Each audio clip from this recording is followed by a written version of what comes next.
In pre-internet days, direct mail was the king of small dollar fundraising.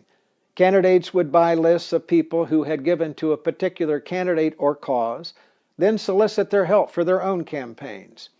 Today it is much cheaper to do that through email, and for that reason, we now see fewer dollars raised through direct mail. Direct mail, however, is still used to solicit contributions from people who do not own a computer, do not use email, and are uncomfortable making a credit card donation over the internet.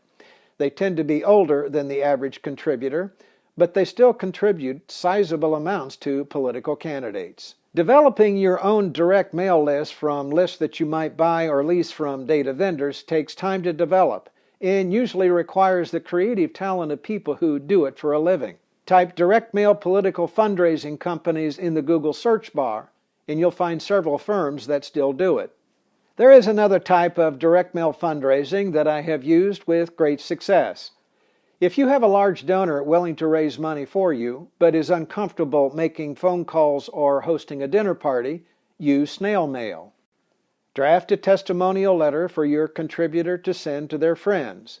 When it is approved, offer to print it on your donor's stationery, then give it to them to sign and mail.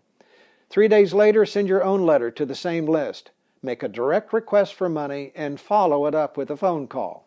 I'll be back soon with some words on how people raise money using email, the internet, and social media. And I'll tell you about a candidate who shattered records last year by turning it into a fine art.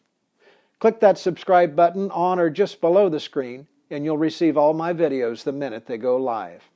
I'm Jay Townsend.